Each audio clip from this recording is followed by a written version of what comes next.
check.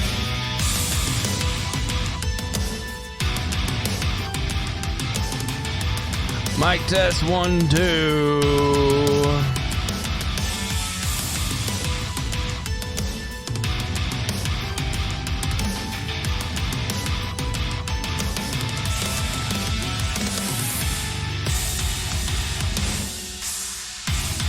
Hell yeah!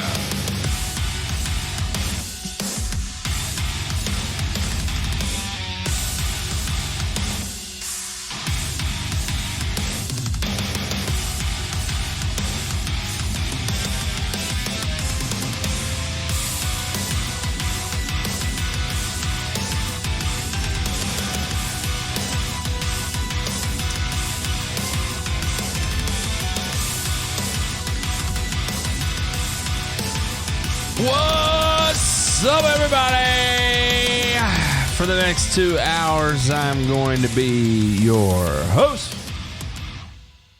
My name is Matt, the Grass Factor Martin, and I'm going to be doing a little bit of a radio show. So for those of you wondering how this is going to work today is Monday. That means we got Pick the Doc's Brain.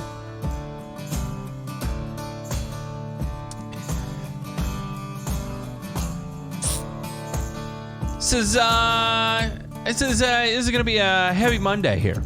I don't know what it's going to be heavy about, but I tell you, we're gonna have a good Monday of it. Ray's going to come on. He's going to be taking questions, answering anything we can. We definitely had some submissions come in after the show last night, so I figured that would be a good transition into everything.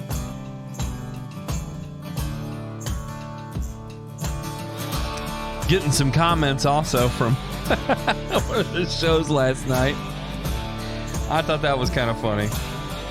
Somebody had mentioned using a sun and shade mix in their St. Augustine. Dane Fuller made the comment. It made me cry a little, and I feel really bad for him. I've been there, I've done that. And Mazzoquin will kill it off when you start crying as well.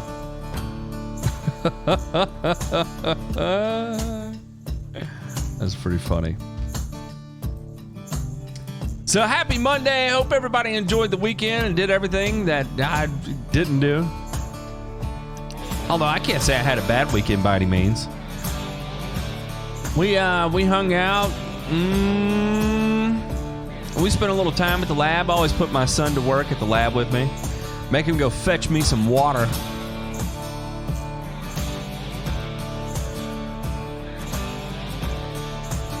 I don't know how many of y'all... I tell you, I don't know. Maybe it's just my age.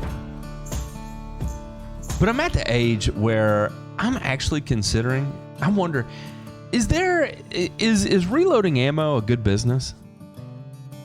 Like if you go ahead and you get your FFL license or a manufacturing...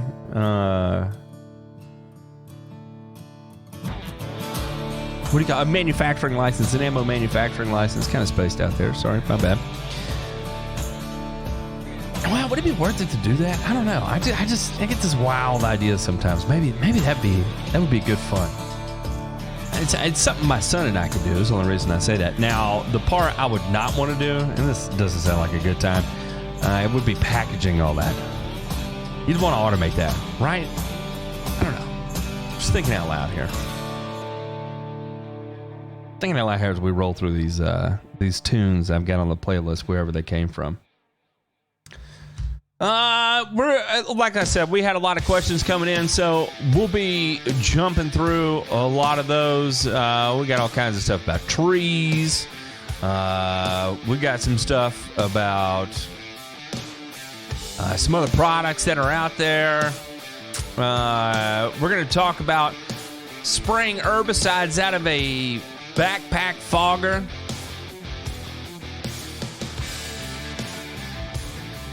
Man, that should be an interesting one. I can't wait to dive into that with Ray. Shout out to David for bringing that to my attention, because that's always a fun one. I'm going to be talking about some green kalinga. It's all good stuff. All good stuff.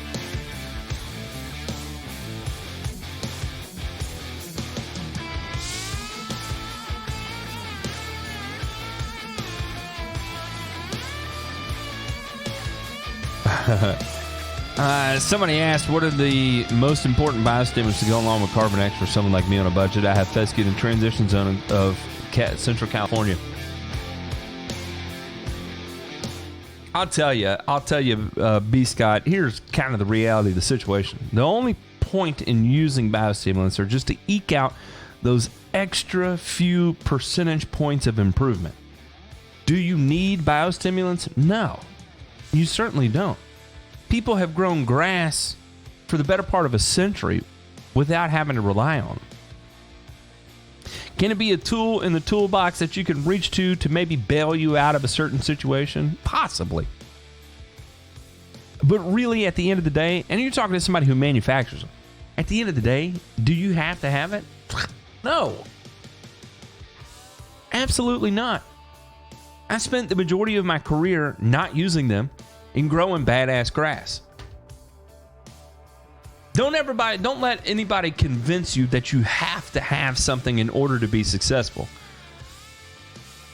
And this is, listen, this is someone I have to eat my own feedback on this. If my whole approach to production and sales of fertilizer was, if you do not have my product, you will never make it. I couldn't sleep at night. And the reality of the situation, why I couldn't sleep at night, is because at the end of the day, it's just another tool in the toolbox. My idea, my premise, my approach is, hopefully it solves one of your pain points.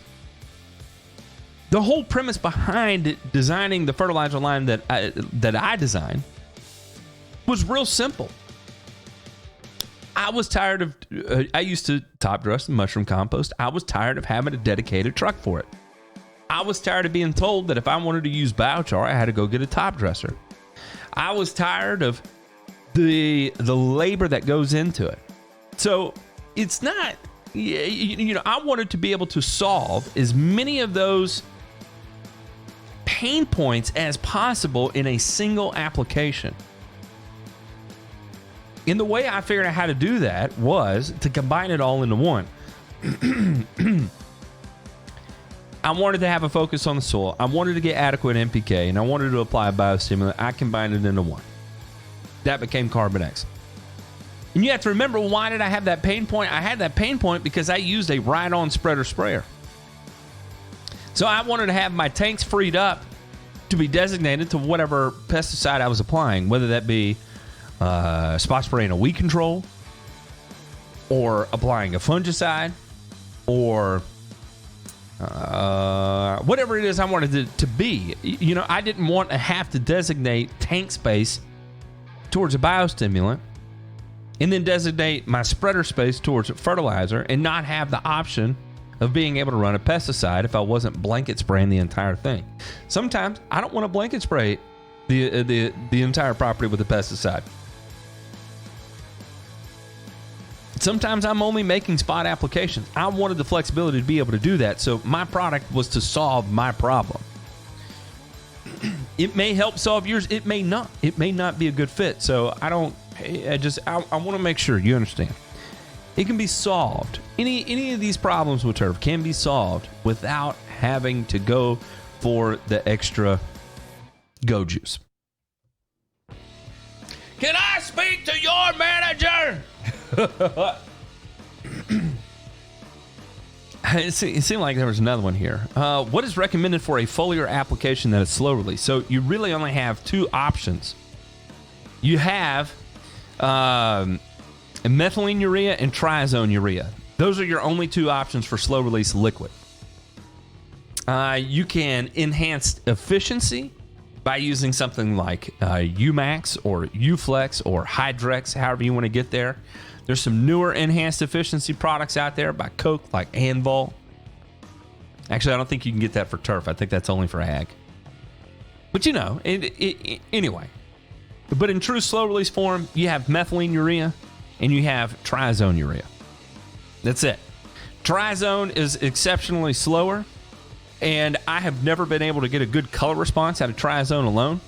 Normally, it has to be mixed with another quicker source of nitrogen.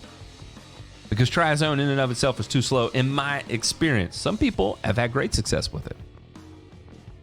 It depends on where you are, where you're from, what you can expect. Some people will mix both. Like, for instance, the one we manufacture is both a combination of methylene urea, triazone urea, and quick release urea, all combined and blended into one nice, pretty little package. So there you go. There's your slow release.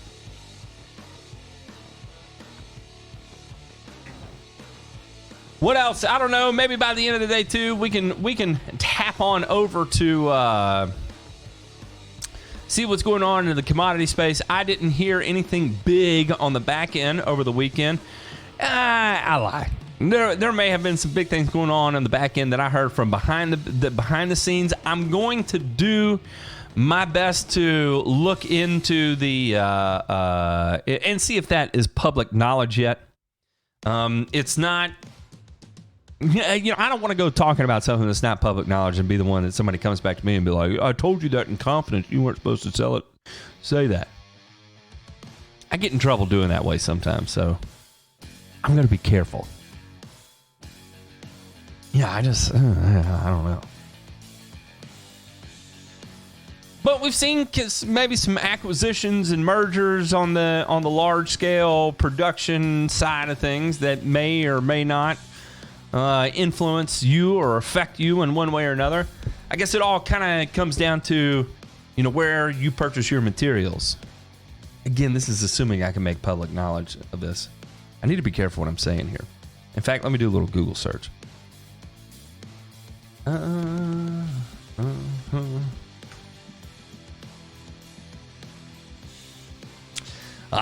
Yes it is. I see it in the in Lawn and Landscape magazine. By the way, my favorite magazine. For those of you that want to get an industry magazine, I don't know why I love this so much. I think it's because I know the people behind it, and I just think they're great. You can sign up to it. You can get a free 1-year subscription.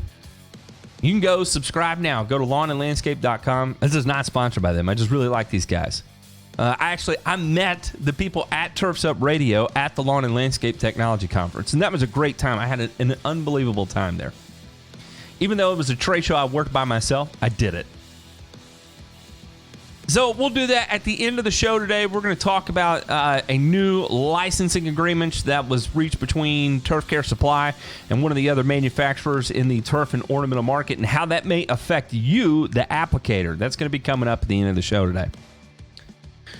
This is important for anybody that deals specifically with Turf Care Supply and all the Turf Care Supply distributors. Your Site Ones, Green Resources, all of these are people who team with TCS.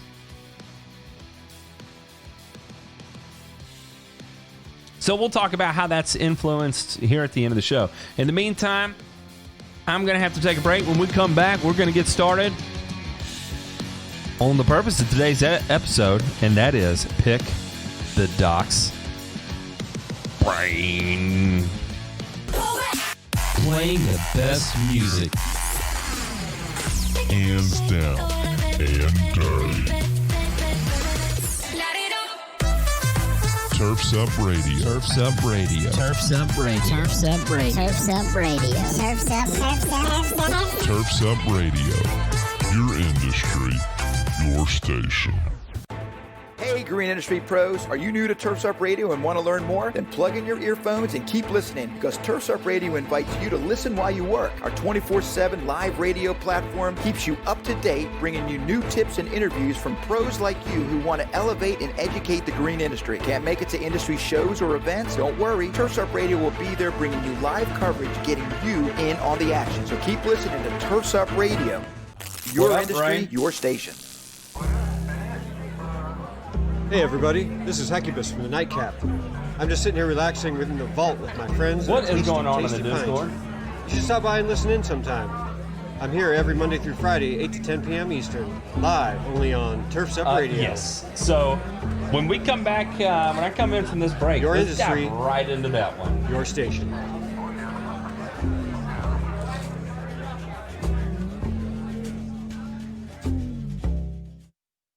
every Wednesday night. Uh-oh, guess what day it is?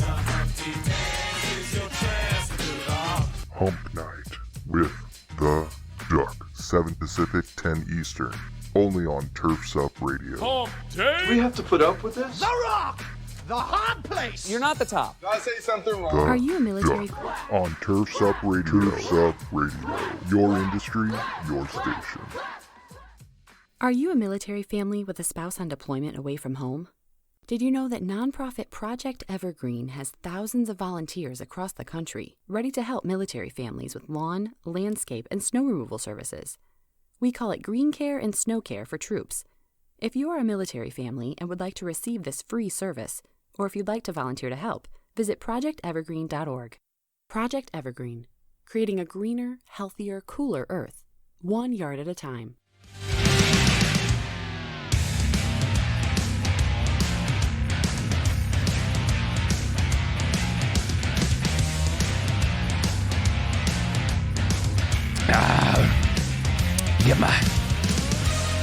Get my vitamins going here. All right, we're back, and guess who? Ray, sir, did you make it? Hello, Ray. Hello. Are we connected? Yes, we are live and ready to go. All right, okay. Ray. So yeah, kind of like what you were seeing over there in the Discord. Let's just. I mean, there's no way to sugarcoat this. There's no way around what to. It's just bad. So let's dive right into it. So I'll give you a little bit of backstory. The backstory was. Let me find it. Here we go. It was, hey, Matt, in Rock Hill, South Carolina, there was a landscaper, and this landscaper was asked how they would be applying herbicides, and he said, I use a fogger on turf areas and backpack sprayer on smaller surfaces.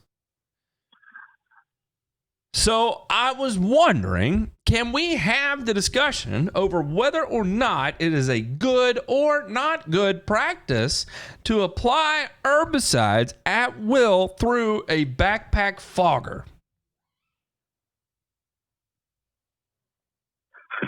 I think Ray had a stroke. Yeah. I'm having a little bit of a stroke right now because, first of all, how are you going to control spray drift? Nobody knows. Yeah, how are you going to control spray drift? How are you going to ensure uniform application to a flat surface? I'm just not seeing it because, by the way, folks, I do know that in Australia and New Zealand, they do this on patches of brush miles from their nearest neighbor where there is essentially no drift hazard no matter what happens, where, yes, they will spray things like 2,4-D, triclopyr, or even Tordon through a backpack blower, except even that there are certain requirements like the backpack blower must be at the lowest possible throttle and the jet must be such that the spray comes out as very large drops. I mean, you can't just apply it as a fog if, in the way that you normally spray for mosquitoes, in other words.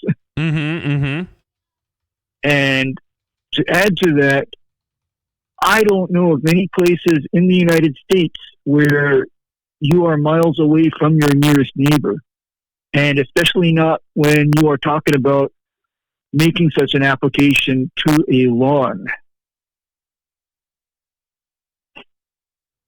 So, simply put, This is something that nobody under any circumstance in a residential lawn setting should ever even entertain as an applicable, responsible method of applying any pesticide outside of designated pesticides that are labeled to be used as such. Absolutely.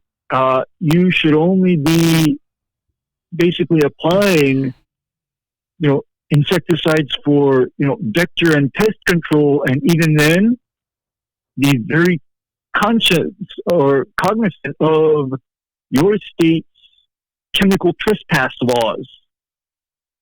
And Matt, do you know what a chemical trespass law is? Yes, and I can give you an example. Here in Tennessee, you do not cross your property line. If you do cross the property line, including even treating something that goes beyond your property line, whether it be weed control or whatever the case may be, you are committing chemical trespassing. That's right. And in my state, chemical trespass applies to even spray drift. So, if you apply a pesticide in a manner such that it drifts across property lines and adversely affects someone in the neighboring property, you are completely liable for it. You're completely liable, and in fact, your insurance won't cover the damage in Hawaii. How's that? Yeah, that's not a good situation to be in. And why? And I cannot wrap my brain around how anybody would look at an herbicide and think, well, if I just missed it, if I just turn this into an aerosol and apply it as an aerosol, I'm going to be way better off with this. The whole point of us seeing herbicides, like I saw Pete bust out his foam applicator for glyphosate. Mm-hmm. The whole reason those things happen, why those things exist, is to mitigate drift or off-target application. But aerosolizing an herbicide, I mean, could you imagine aerosolizing like, I don't know, Vanquish or Banville? I cannot think about it. Actually, I can't even think about aerosolizing something like glyphosate even. I can't imagine doing it because I remember the Department of Ag telling me a case of where someone with a common backpack sprayer was making an application on this hillside property, and with the way the wind kind of follows along the contours of the grade, he basically wiped out the neighboring landscapes just with his glyphosate drift, becoming airborne. And so I don't want to know what would happen if somebody were to aerosolize or get a herbicide below a certain particle size. And do you know what that particle size is?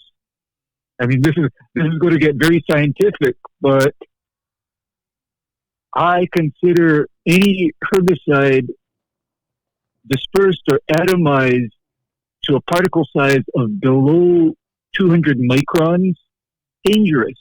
And sub 200 micron particles, for example, can be generated by a conventional flat fan nozzle. That's why I don't use them. That's why everything I apply herbicides through is typically air inducted.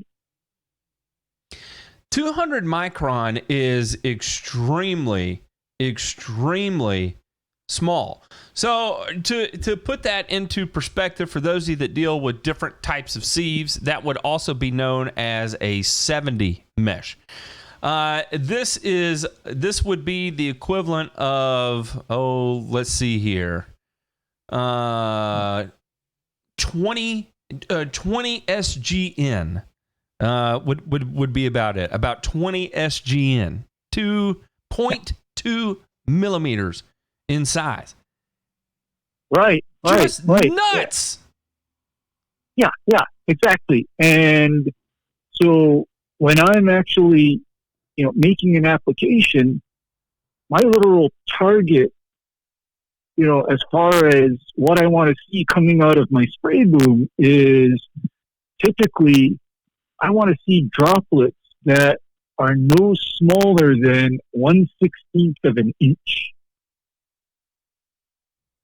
So, to give you a figure that is non-scientific and easy to wrap your head around. And let's see, so that would be basically 1.5 millimeters. So easily visible, nice, coarse droplet size, no risk of becoming aerosolized and drifting off into the atmosphere somewhere to only land on a target, who knows how far away. Yeah, that makes sense, Ray. That makes perfect sense. But yeah. 200 micron particle size does not make sense in an herbicide. And listen, at the end of the day, maybe I'm going to say just the benefit of the doubt. This guy was taught incorrectly. He means no harm. There was never any intent for ill will. But I got to ask, at some point, do you not stop and just think about what you're doing as you're loading a batch of 3-way or Celsius, or somebody said methylfuron or methylfuron, whatever it is you're choosing to apply? Does it not register in your mind this may not be a good idea? Yeah, because I know that most of these, backpack misters, they are advertised to make the application at 50 microns. 50 microns. We're getting smaller. Yeah, 50 microns. And 50 microns, what I know about 50 microns is that hangs in the air for a pretty long time. That's what I know about 50 micron. Yeah, and even 100 micron hangs, that has a very long hang time. Yeah, I can tell you from experience that when we at the plant are running the hammer mill, we have material coming out between 40 and 50 micron. And let me tell you, it does. It lingers in the air. It gets into electrical components. It gets into everything imaginable, and it accumulates. And we're talking about something with even high density. I can take a material that is 50 pounds a cubic foot, 80 pounds a cubic foot, and break it down into 50 micron, and it lingers in the air, still breathable. Oh my God. And, you said the important thing. It goes everywhere. It lands everywhere. So can you imagine something of moderate density, such as, say, water, atomized to 100 microns even, and you go out and you apply that, and even if it is absolutely still when you do that, then what you're running into is the risk of that atomized spray going up into the temperature inversion there and then really spreading out. Wow.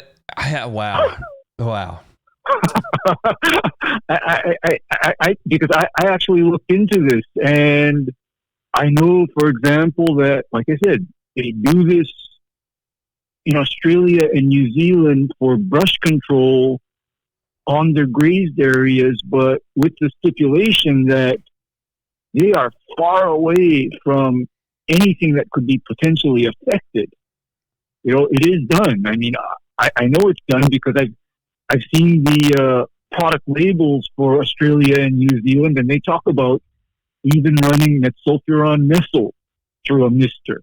Okay, they do it, but common sense tells you if you can see desirable vegetation anywhere around you, you are too close to that desirable vegetation to even think about doing it.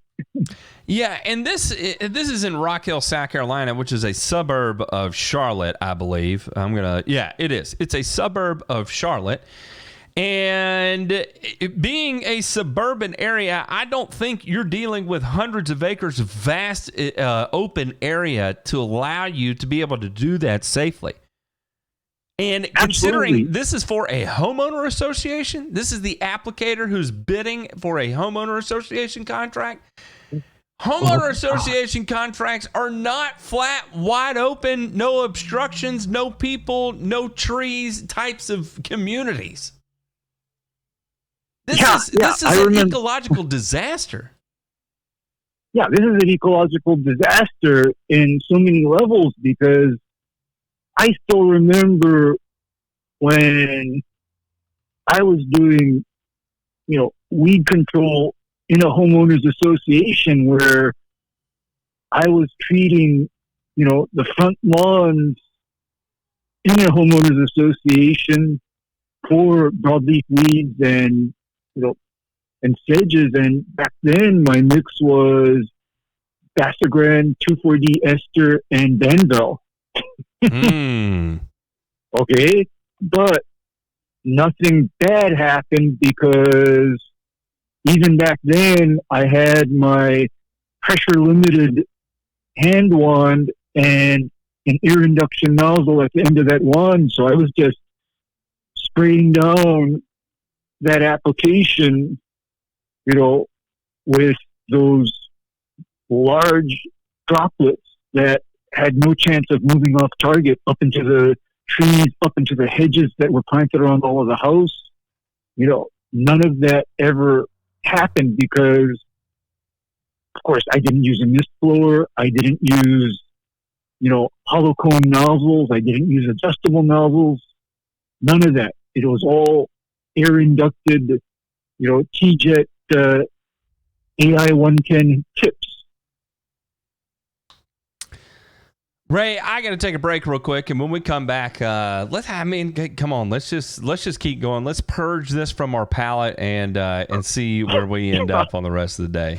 All right. You're listening to Turf's Up Radio. This is Pick the Doc's Brain. Give us just a minute here to scoot on over and pay a couple bills, and when we come back, we'll keep on with your questions. We got we'll dive a little bit into some spurge. What else was it? Oh, let's go ahead and have the great debate about ProVista Kentucky Bluegrass as well. Well, after the break, you're listening to Turf's Up Radio, your industry, your station. Hey, landscape pros, are you tired of digging through rocks and roots and breaking shovels in the process? Then it's time you checked out the Geo Ripper 616. It's a landscaper's dream with the Makita 6 Series 2-cycle engine producing over 4 horsepower of raw performance. The 616 digs deep in up to 16 inches of the toughest soils. Lighting, landscape, and irrigation contractors already love this improved lightweight trencher with its ability to get in and get out faster, easier, and with less ground disturbance. And you will too. This redesigned Geo Ripper 616 comes with 2 heavy-duty digging chains and a whole mess of helpful extras. To learn more about the Geo Ripper and how it can help you out in the field, visit georipper.com today.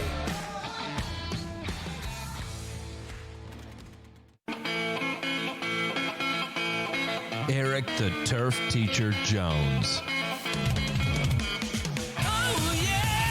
The morning show, Monday through Friday, 6 to 8 a.m. And Keeping Up with Mr. Jones, Mondays at 6 to 8 p.m. Teaching you life lessons, business strategies, and leadership. Let's grow together. Turf's Up Radio, your industry, your station. Hey, Green. Hey, everybody, it's Brooke Ford, host of The Green Veteran here on Turf's Up Radio. Be sure to check me out every Saturday morning at 11 a.m. Eastern. You're going to hear some great one-on-one interviews with green industry professionals. We're going to talk about best business practices, highlight innovative products, and also provide some insight into some new emerging technologies in the field. That's The Green Veteran, airing each Saturday at 11 a.m. Eastern. And remember, Turf's Up Radio, your industry, your station. Hey guys, it's Frank Borg. More lawn care pros are working on their business rather than in them with the Lawn Buddy app. Lawn Buddy puts you in the driver's seat right along with your employees, helping you to guide them through their work while you focus on growth. With the Lawn Buddy app, you'll be more confident that work is being done and more money is being made faster. To learn how Lawn Buddy can help your lawn care business, visit lawnbuddy.com or simply download the Lawn Buddy app today. Great job, guys.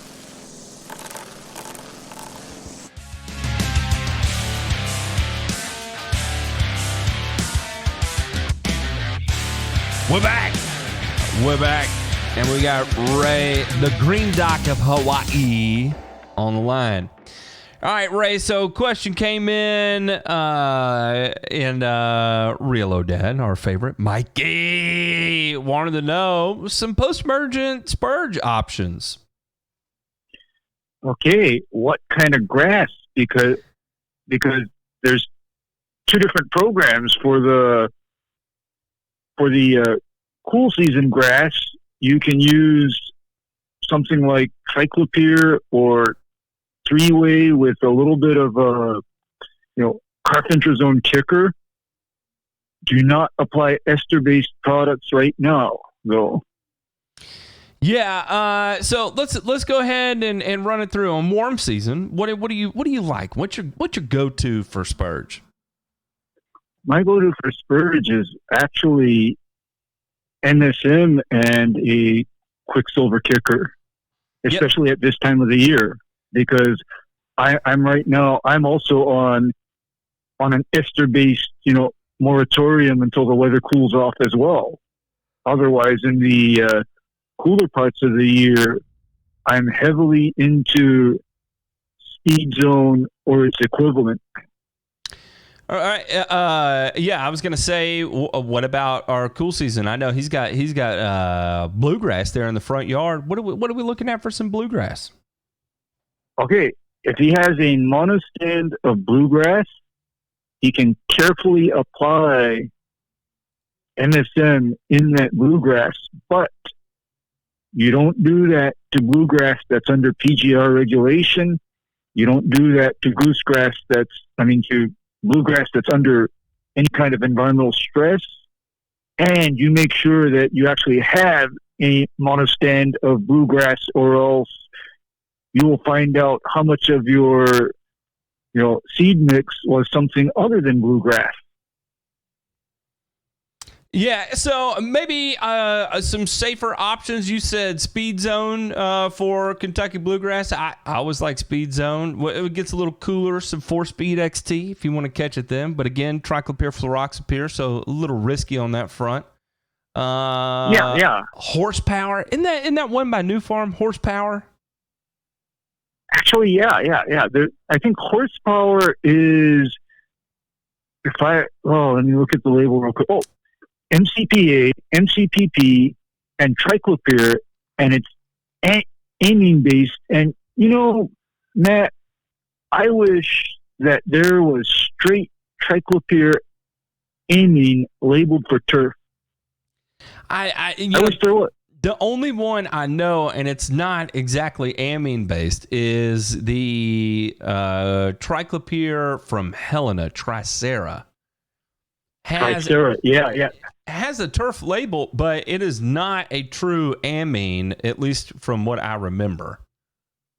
No, that is the solubilized acid form of triclopyr, and if I'm not mistaken, that is relatively volatile. So yes, it can be. They say it's less volatile than a true ester, but without a doubt, I can attest that it can move off site pretty easily. Yeah. Because what I'm familiar with is a product called Garlon 3A.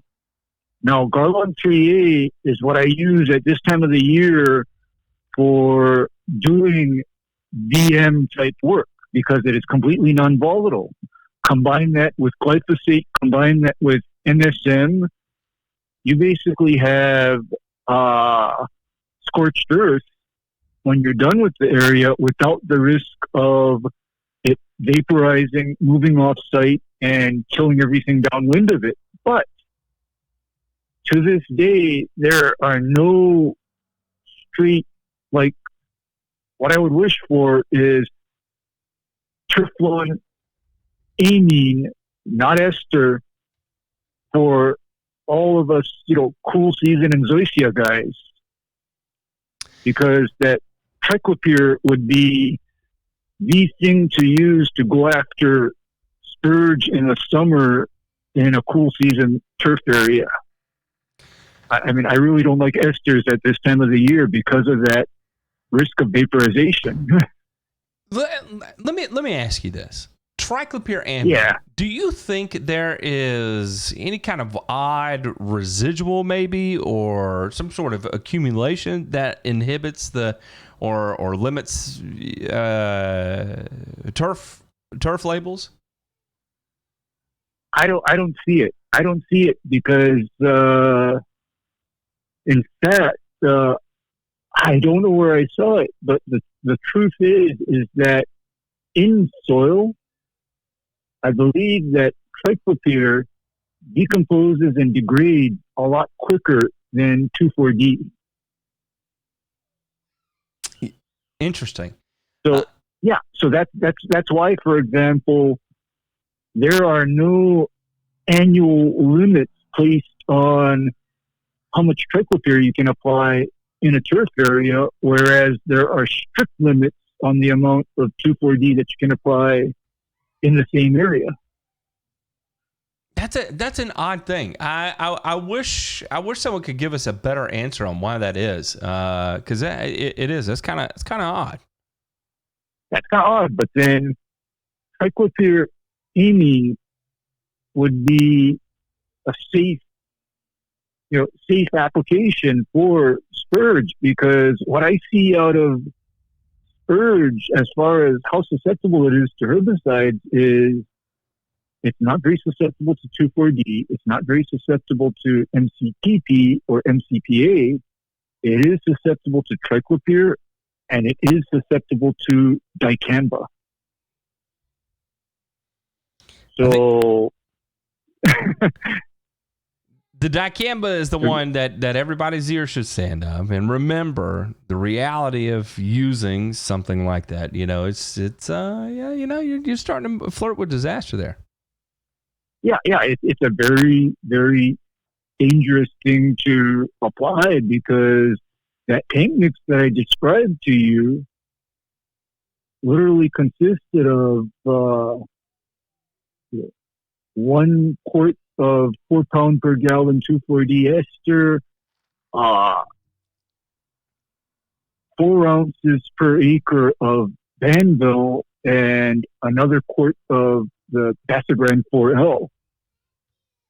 Not a lot of product, is there? No, not at all. Not a lot of product, and that was, distributed in 50 gallons per acre. And let me tell you, that smoked the spurge, that smoked the kalinga, and that, smoked whatever clovers or yellow wood sorrel were present in that turf. It absolutely smoked it all. But again, you're talking about very small amounts applied through calibrated equipment capable of making a consistent application. And so in the case of treating spurge in Kentucky bluegrass, that's a little bit hard, because I would try with a conventional 3-way, but what I also add to it, because I know how spurge germinates, is something like isoxaben. Because actually, Matt, spurge is the weed that literally causes me to add isoxaben to the tank mix. Right. Right, exactly, because I've seen instances of people killing spurge with their 3-way or their speed zone or some other 2,4-D dicamba-based herbicide, but then because they don't have the proper pre-emergent for it, all of that spurge reemerges as seedlings in that area that they just cleaned up. And then you're getting another phone call from someone else who's angry at you that you now have to take time out of your day to go handle. Right. Because I have come to, from years of personal experience, to know that there is the one way to make people really question you is when you kill off one generation of weeds and then more weeds come back out in that same place. I mean, that is the best way to get people to question you. So, it's how and why even my pre-emergent strategy is a little different. And that's my pre-emergent. and that's why isoxaben comes into the mix, and specifically also why you're looking at methylfuron methyl as a control option as well. Yes, absolutely. Because believe it or not, this past weekend, I met with someone from the lawn forum who, basically lives on the other side of the island from me. And I was looking over his 2,000 square foot of Seashore Pastellum kept in Gulf green condition. I mean, that was a sight to behold, but his plague or his nightmare was broadleaf weeds coming up in that turf. And I told him the way to get you out of this is apply some sulfuron, apply some isoxaben maybe, and that should resolve your problem. Exactly. Yeah. But again, when you have spurge in even a cool season turf, that is where I would really look at using isoxaben. I mean, I think that is one of the most underutilized products in the turf industry. Isoxaben? Yeah, isoxaben. Yeah, it is one of the most underutilized because for you cool season professionals that blanket spray or spot spray your broadleaf weeds in the spring, and you notice that when summertime comes around, you're getting a lot of spurge, for example. That spurge is literally breaking through the prodiamine application that you applied for crabgrass, because prodiamine is actually not even effective on spurges unless you have cranked up your application rate to the equivalent of 2 pounds per acre of the 65 WDG. And that is a rate that I'd be reluctant to put down on turf. I'm reluctant to apply that. Ray, I'm gonna have to take a quick break real quick, and when we come back, let's dive deep into this ProVista Kentucky bluegrass and its Roundup resistance. Yeah. And real quick, let's see. Chad Fleming asked about getting 22% humic acid in solution, and if you look at the SDS of that product, I would say the pH is going to be over a 10, and that is the way to get more humic acid into solution in the container, is to keep the pH extremely high. So the higher the pH of the solution, the more humic acid you can get into solution. Anything over 22% is very, very unstable, and it can fall out really quickly, kind of unpredictably. So normally you'll see 22%, maybe a 24%, but that's when it gets real risky. All right. When we come back, now we're going to talk about ProVista Kentucky Bluegrass. What are the pitfalls? It's a Roundup Ready Kentucky Bluegrass. It's got to be perfect. It's slow growing. It's dark green. There's got to be a drawback. When we come back, let's dive into it. You're listening to Turf's Up Radio, your industry, your station. Playing the best music. hands down and dirty. Turfs Up Radio. Turfs Up Radio. Turfs Up Radio. Turfs Up Radio. Turfs Up Radio. Turfs Up. Turfs Up Radio. Your industry, your station. Hey, Green Industry Pros, are you new to Turfs Up Radio and want to learn more? Then plug in your earphones and keep listening, because Turfs Up Radio invites you to listen while you work. Our 24/7 live radio platform keeps you up to date, bringing you new tips and interviews from pros like you who want to elevate and educate the green industry. Can't make it to industry shows or events? Don't worry. Turfs Up Radio will be there bringing you live coverage, getting you in on the action. So keep listening to Turfs Up Radio. Your industry, your station. Hey guys, it's Frank Borg. More lawn care pros are working on their business rather than in them with the Lawn Buddy app. Lawn Buddy puts you in the driver's seat right along with your employees, helping you to guide them through their work while you focus on growth. With the Lawn Buddy app, you'll be more confident that work is being done and more money is being made faster. To learn how Lawn Buddy can help your lawn care business, visit lawnbuddy.com or simply download the Lawn Buddy app today.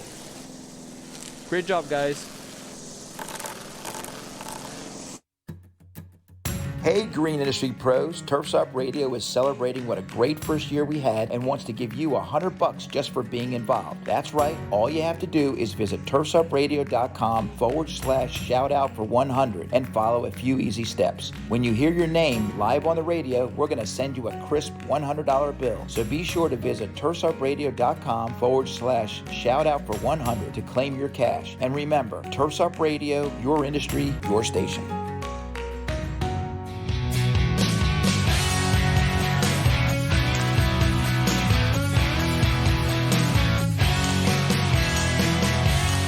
We're back! And like I promised, let's go ahead and talk about this genetically modified Kentucky bluegrass known as ProVista. What? What?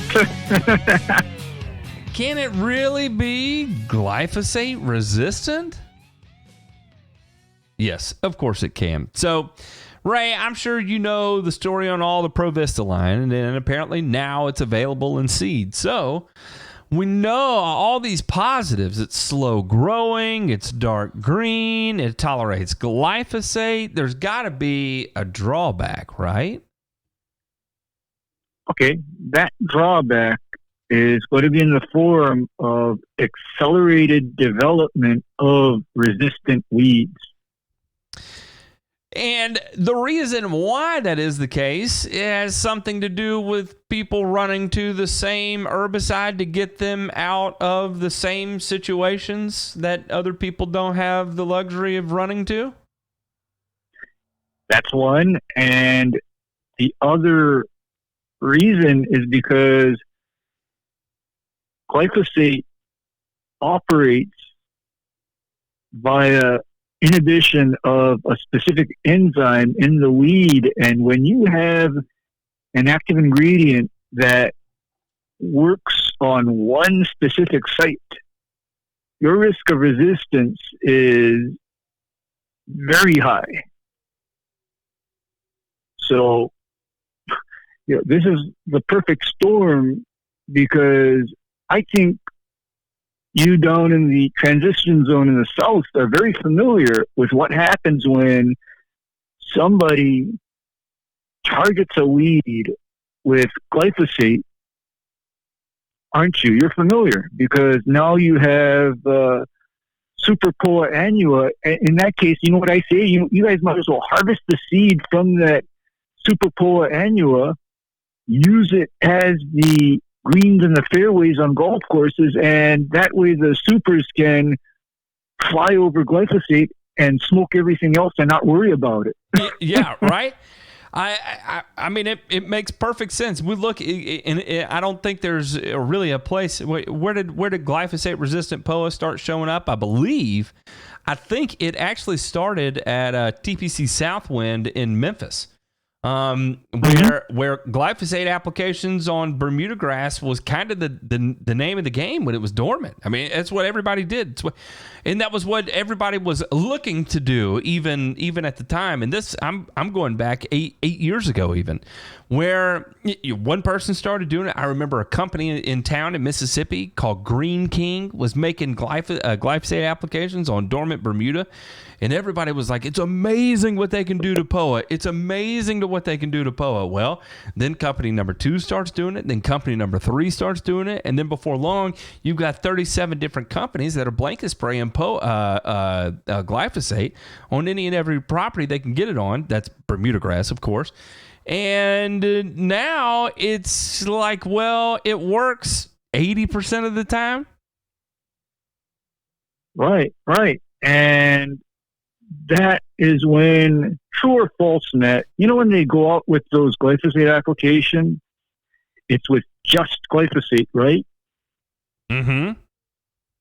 Okay, yes. Because the way I'd be doing such an application, and this is falling in line with how I address potentially difficult to control weeds, is if it were me doing the application, I'd be adding either simazine or atrazine or Sencor to the tank and adding tenacity to the tank. So a nice diverse 3 AI mix there to ensure you're going to get as many of the weeds as possible.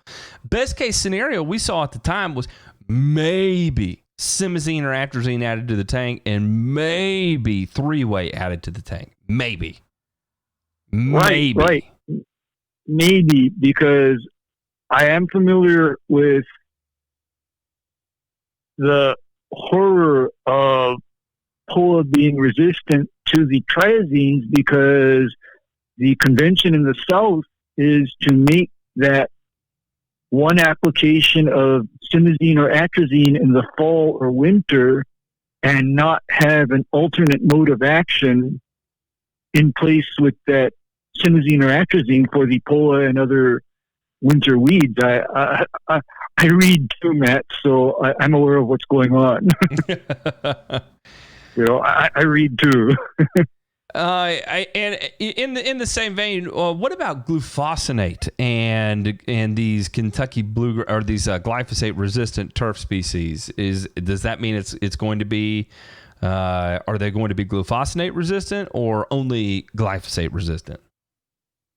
They're only going to be glyphosate resistant because glufosinate works on yet another enzyme in the plant that has nothing to do with the mode of action for glyphosate resistance, so it still works. However, there are already reports of various glufosinate-resistant weeds because glufosinate became the replacement for both glyphosate and the quat herbicides in various parts of the world. So what if, Ray, the approach was to use one of these ProVista Kentucky bluegrasses, use glyphosate off as a not as the go-to, but as a backup. So we'll say, for instance, as part of a Bermuda management program. Where it keeps invading in, is it something that, the rest of the time you can try and play around with your different herbicides, but when it comes to Bermuda, you start using your glyphosate? Well, here's actually what I'd like to see happening with a lot of these, Roundup ready type crops. If I were writing the labels, I'd literally put the stipulation in that glyphosate broadcast applications are only to be used after the standard treatments have already been used. In other words, when people see weeds, I do not want to see them, reaching for the drum of glyphosate. I don't want to see them doing it. I want to see them doing that only after they have already exhausted other means of weed control. And that is similar to how in medicine, there are some antibiotics available to the doctors, but they are not available at your neighborhood drugstore. They're only available after you have failed treatments with the standard, antibiotics, for example. I think we need to start looking at Roundup Ready and ProVista plant material in the same way. This kind of brings into question the whole principle behind labeling. This would extend a new type of labeling to appear on even the turfgrass seed itself as part of a care label. And we don't see this. And I'm actually all for it. I get it. It makes perfect sense. And I think it could go a long way in helping fight off some of these issues like continued expansion of glyphosate resistance. Making that a stipulation of the label, or at least a readable document to make whoever so chooses to use the seed fully cognizant of what the risks are. Exactly, because I am continually horrified by the advent of Roundup Ready everything. And you know that I'm not one of those environmentalist fanatics, but many years ago, I saw the dangers when the technology was still new, in that what would happen if everybody just ran to the drum of Roundup every time they had a weed and they overlooked, because right now here in Hawaii, our state is being covered over by vegetation and weeds that are inherently resistant to the action of glyphosate. And do you know how that happened, Matt? No. Okay, I'll tell you how that happened. Via, social engineering of the government, what happened is that glyphosate became the preferred herbicide to use in just about all situations because of its perceived lower risk to human health. So, for example, we don't want to apply triazines. We don't want to apply phenoxyherbicides. We don't want to apply the quats. We don't want to apply things like diuron or bromacil. Instead, all of your weed control has to be based on glyphosate. And so what happened is all of the vegetation species that are inherently less susceptible became dominant throughout the landscape. And that's way before Monsanto even set foot in Hawaii.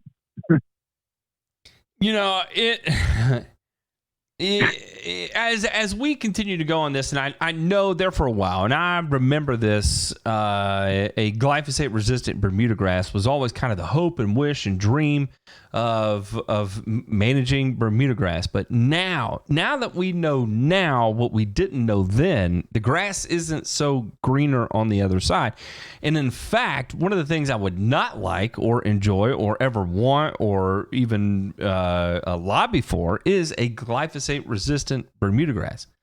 You take it a step further, you start considering turf types outside of Bermuda grass and having to control that turf type as it invades into whichever one you're trying to maintain. Boy, it can get kind of tricky pretty fast if you take a tool like that off of the plate. Okay, because I am extremely familiar with a previous experiment with, get this one, Matt, glyphosate-resistant creeping bent grass. Oh boy, no thank you, sorry. I think that's what started the whole when that one was coming about. That's what started the whole idea of that we were having internally about glyphosate resistant Bermuda grass.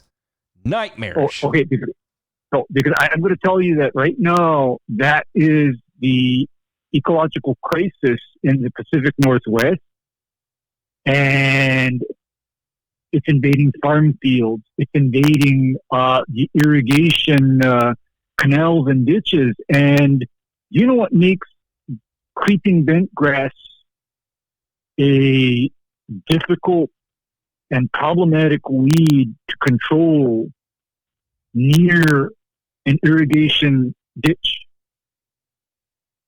No. Okay. The only herbicides that are both legal and safe for application in such a situation is aquatic label glyphosate.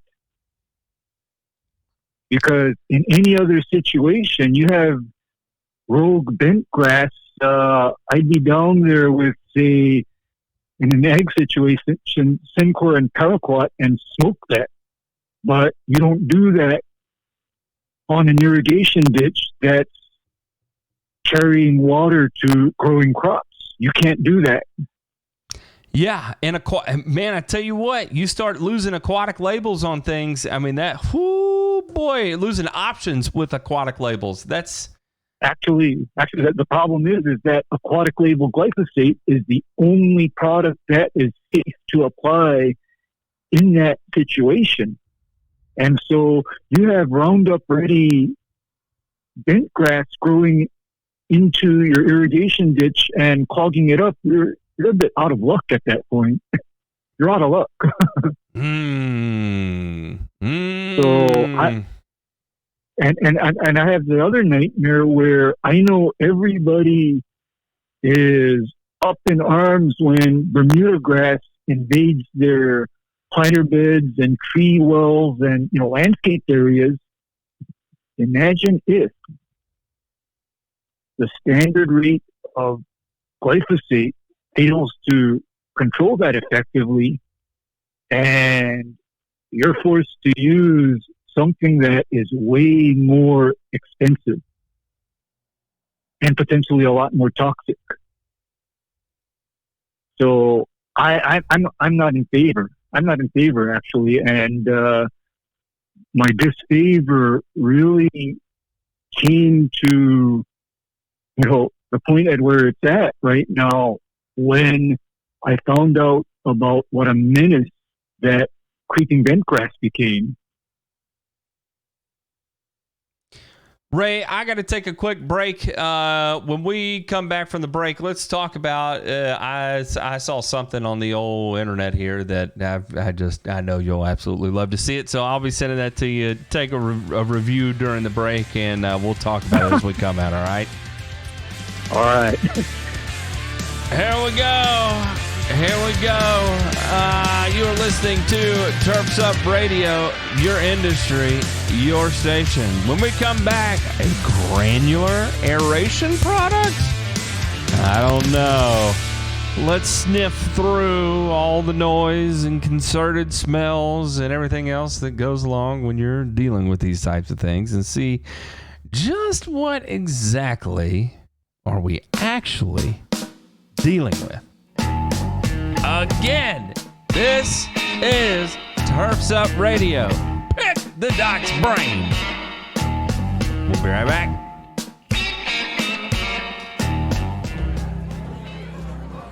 Hey everybody, this is Hecubus from the Nightcap. I'm just sitting here relaxing within the vault with my friends and a tasty, tasty pint. You should stop by and listen in sometime. I'm here every Monday through Friday, 8 to 10 p.m. Eastern, live only on Turfs Up Radio. Your industry, your station.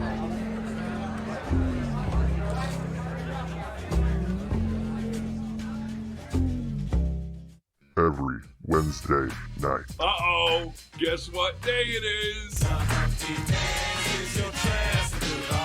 Hump Night with the Duck. 7 Pacific, 10 Eastern. Only on Turfs Up Radio. Hump day? Do we have to put up with this? The Rock! The hard place! You're not the top. Did I say something wrong? The Duck. On Turfs Up Radio. Turfs Up Radio. Your industry, your station. Hey, landscape pros, are you tired of digging through rocks and roots and breaking shovels in the process? Then it's time you checked out the Geo Ripper 616. It's a landscaper's dream with the Makita 6 Series 2-cycle engine producing over 4 horsepower of raw performance. The 616 digs deep in up to 16 inches of the toughest soils. Lighting, landscape, and irrigation contractors already love this improved lightweight trencher with its ability to get in and get out faster, easier, and with less ground disturbance. And you will too. This redesigned Geo Ripper 616 comes with 2 heavy-duty digging chains and a whole mess of helpful extras. To learn more about the Geo Ripper and how it can help you out in the field, visit georipper.com today.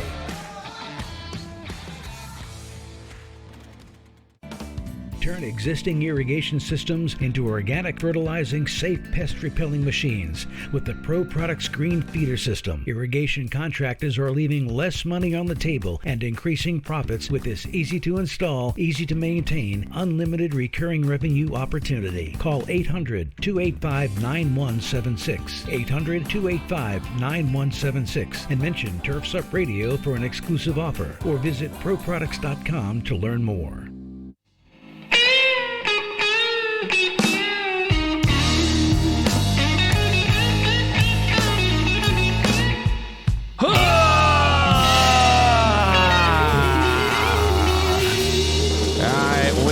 Back, and as promised, before we went to the break, one of the things I said that had been sent to me and kind of uncovered, and I'm actually a little bit familiar with this product, and it was sent to me and it said, hey, this was marketed to me, and this is the replacement of a core aeration in a granular product.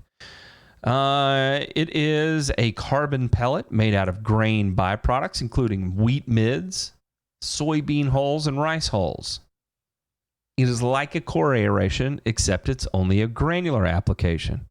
If you have too many aerations scheduled, not enough employees, not enough equipment, difficult properties to aerate, or not enough time, this can be a game changer. So I said, what a perfect opportunity to bring this up and ask the doc. So today, Ray, let's pick the doc's brain and hear, can Carbon 20 C20 replace the product C20, replace mechanical aeration? Okay. I really don't see this happening because this is nothing more than basically cereal. It's nothing more than cereal. And so you put this stuff on, and this is presuming that your soil is what I call biologically dead. There's zero microbial activity in it. There's zero organic matter in it. And by putting this product on, you suddenly and magically increase it. And I am going to call nonsense on the whole business right now. I'm going to call nonsense on it. And the reason why I'm going to call nonsense on it is because my poorly aerated soils, in fact, have very high biological activity and organic matter content. The only solution for my poorly aerated soils is to aggressively core aerate and replace most of that soil with sand. Listen, this is one of those things. And no matter how you slice this, at the end of the day, this is a soybean hull, a wheat mid, and a rice hull. This is organic matter. Now, granted, these particular products here, wheat mids is, pretty high carbon to nitrogen ratio. Rice hull is going to be about the same. Soybean hull is going to be about the same thing. Probably has an analysis of something like a 201 or something similar, maybe a little bit higher with the soybean in there. And is it truly mechanically aerating the soil? No, it is not. Can it decrease the bulk density of the soil? Yes, because you're taking a material that has a bulk density of about 25 pounds a cubic foot and applying it to your soil, which probably has a much higher bulk density. And if you take something of a lower bulk density and apply it to a higher bulk density, it averages down over a certain rate.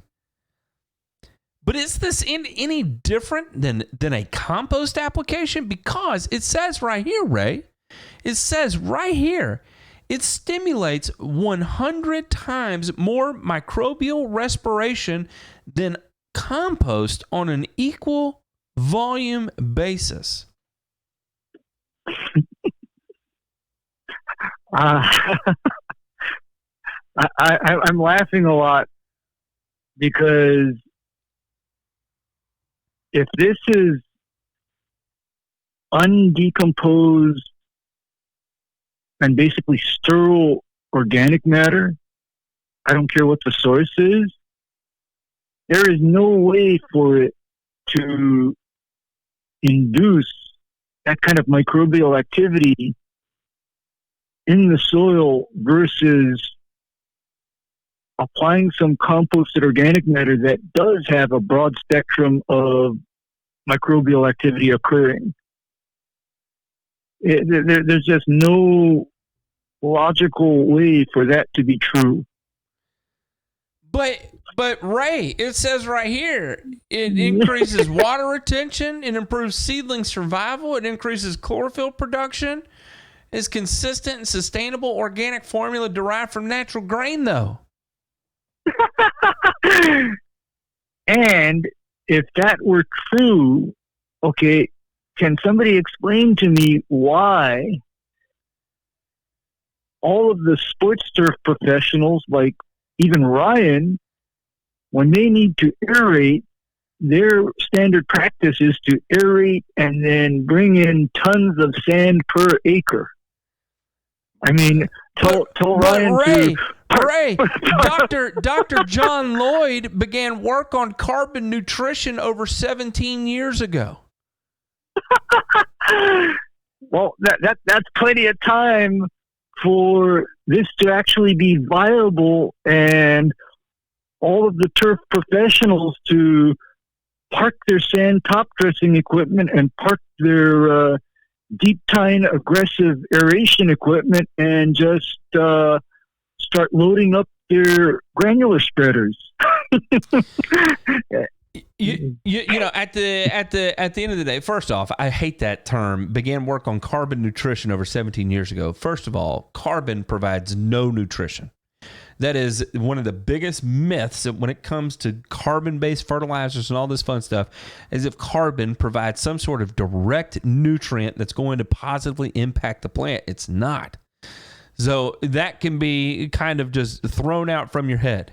And the other thing I'll say about this is let's really get down to brass tacks. What this is organic matter.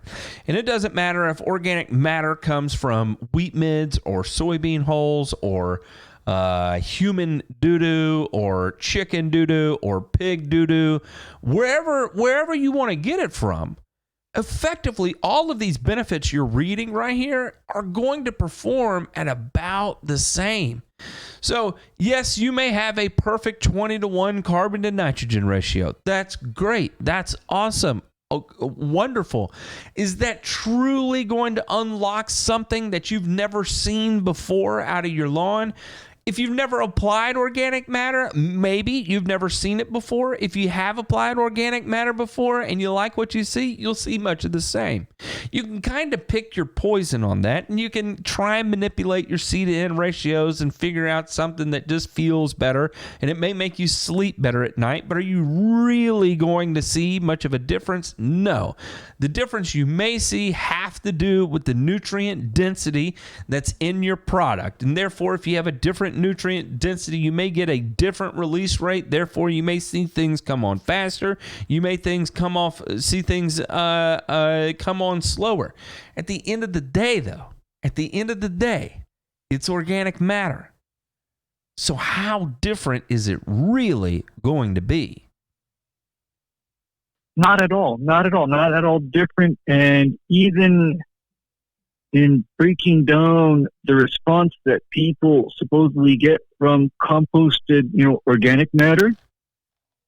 The reason why they see a response is because when they apply a compost top dressing, my estimate is that they are then applying up to a half a pound per 1,000 square foot of immediately available ammonia and nitrate-based nitrogen present in that composted material that is then immediately available to the turf grass, and so they're going to get surge growth. In fact, that's why I actually don't really care for a compost top dressing, because all I get out of that is excessive surge growth. I'm not in favor of it, because with that much nitrogen releasing all at once, I then get to deal with the surge growth. No good for me. Yeah, and when you have to mow it, you sure as fire don't want to have to do that, especially when you are the beginning and the end when it comes to maintenance on that property. Exactly. Yeah, exactly. And so, yes, I can see some, nutrient release.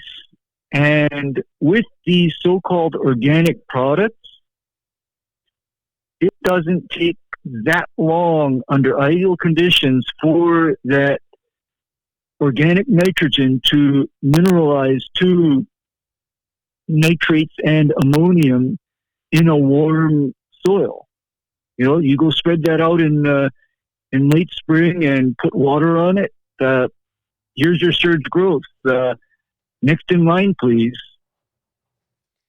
It's, I see these things and I see what they're doing. They've found a niche market where they can take a waste stream, recycle it. Good for them. And I see it's a little bit of a stretch, just a tad bit of a stretch to claim that what is actually taking place here is taking the place of aeration. It's just tough. That's a hard stretch, because I don't see it, because the most I see happening out of this product is, maybe you provide food to the plant and then you promote root cycling, and by root cycling you then break up your bad, dead, sterile soil and improve growing conditions overall. But then at the end of the day, I don't want to have to transport hundreds of pounds of material per year to get the same results that I get out of, say, 10 to 20 pounds per 1,000 square foot per year total. I don't want to have to do that, because I'm also not believing that, in 20 pounds of material per 1,000 square foot, which is the lawn rejuvenation rate, just to pick at it, how much nitrogen and potassium and phosphorus are going to be liberated from that application, given that these are all agricultural products coming from fields that were presumably fertilized for optimum agronomic results. So basically, we're getting a fertilizer that you have no idea of its NP and K. Yeah, you're getting a fertilizer. Well, let's take a look at it right here. And I got to say, I mean, we basically do the same thing with Exo in our product. It's organic matter, co-composted with biochar, and there is now our nutrient density is a little bit less than a 111. So when you make an application of it and you're applying it at 20 pounds per 1,000, and you're getting that visual response from it, why are you getting a visual response? Well, because there's effing NP and K and micronutrients in it. That's why. There's no real secret to it there. But at the same time, I don't know if I'd go the route to say it aerates lawns either. But Okay, I'm looking at, I know wheat mids is a 201. I know without a doubt, 100%, that has an analysis of 201. So per ton of fertilizer. So at 20 pounds per thousand, you're at least getting 0.4 pounds of N. Now, what I don't know, what I'm looking for right here is rice hulls. And I saw one that had it listed as a 411. Okay, yeah, 411, because rice is heavily fertilized with nitrogen during its growing cycle. So it stands to reason that any material harvested from a rice field does have a rather high nitrogen content.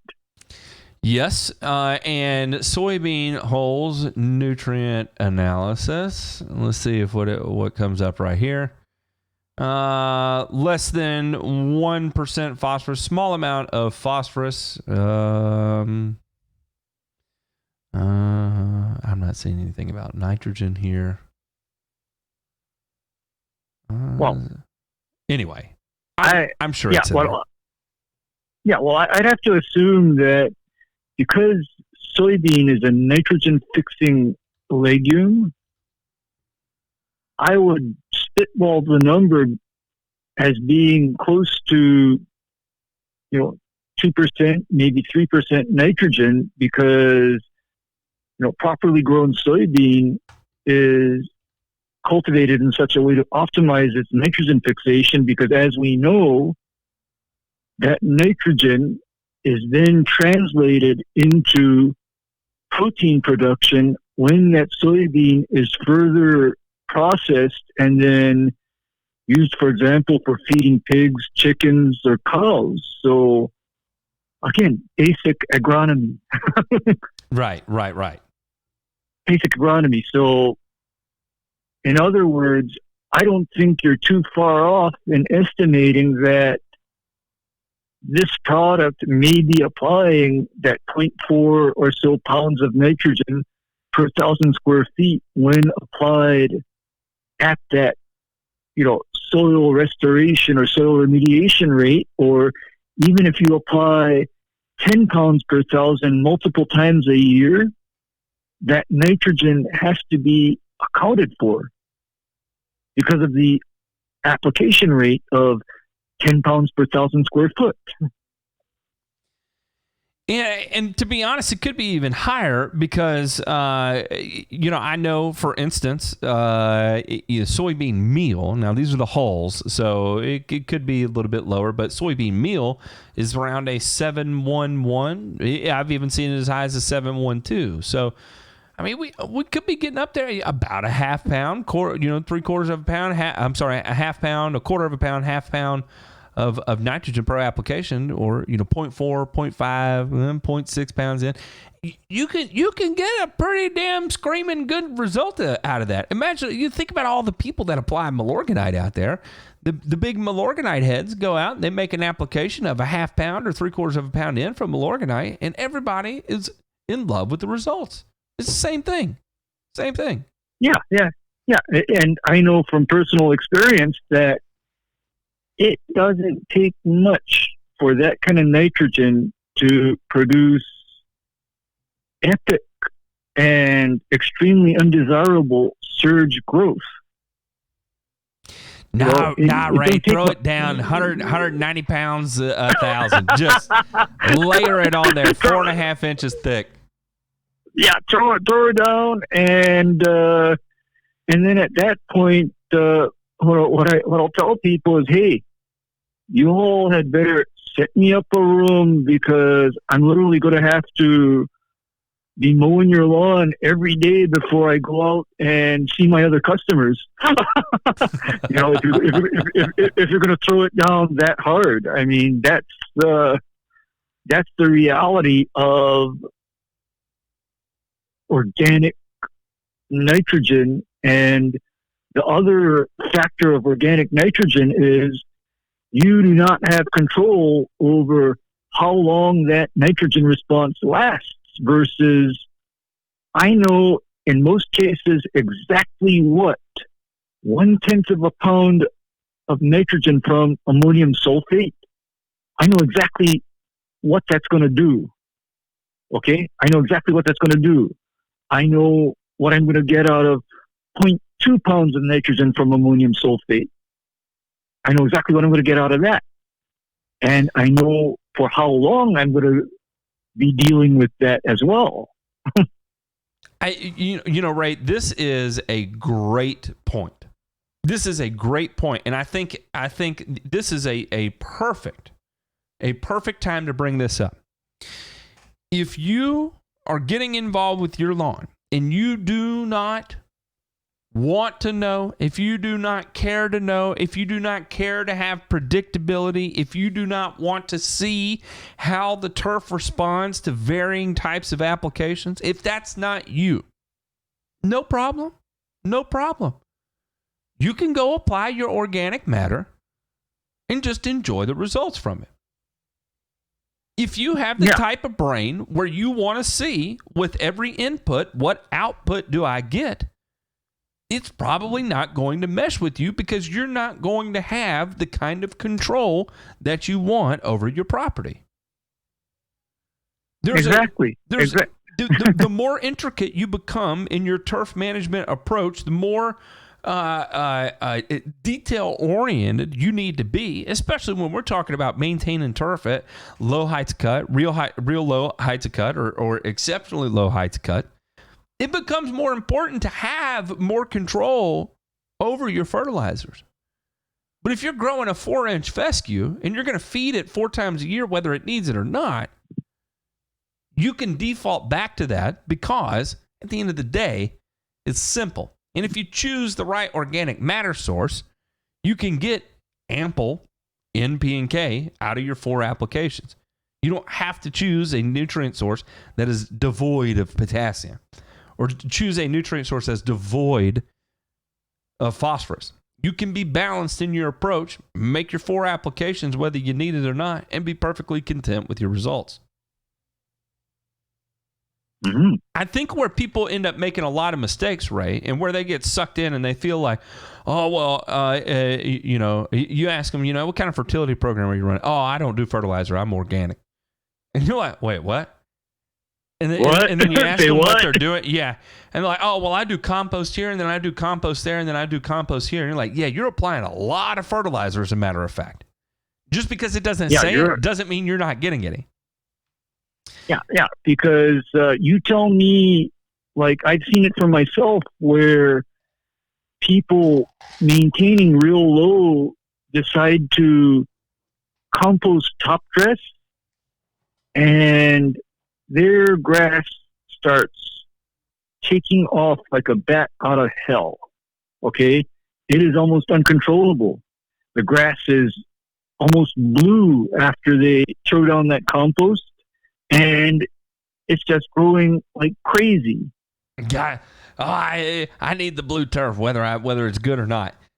And you know, in the same vein too, Ray, is I think where a lot of people trick themselves into thinking that it's a better approach, when in reality, however you choose to approach it is your choice. You can't say one is better than the other because the plant doesn't know the difference between what you're doing, whether it comes from compost or whether it comes from a bag of triple 10. The plant does not know the difference. No.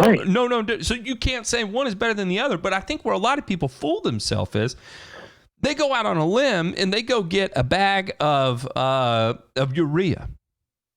And they go apply their urea, and maybe they make a mistake with it, or they're like, I don't understand. I've made 6 applications of urea this year, and every time I apply it, 2 weeks later, I lose my color. And you're like, okay, what else? What else have you applied for the course of the year? I've been applying urea. Okay. Yeah, they've been applying urea, and they don't understand that the way you are supposed to apply urea is far different from what you think, because I know the golf people use urea. I know the sports turf people use urea, but then the way they're applying that is as that 1/10 of a pound of N every 7 to 14 days. They're applying it in that manner. They're not throwing it down and then expecting it to hold them through the growing season. And likewise for me, I know a lot of people don't speak well of 2100, right? They don't like that product. But how are they applying it? Are they throwing down a full pound of N from 2100 and dealing with the results, or are they applying it the way I do, where the high rate on that is 0.2 pounds of nitrogen from 2100 per 30 days? How are they applying it? Because how you apply determines whether you're going to like the product or not, I think. You're exactly right. You're exactly right.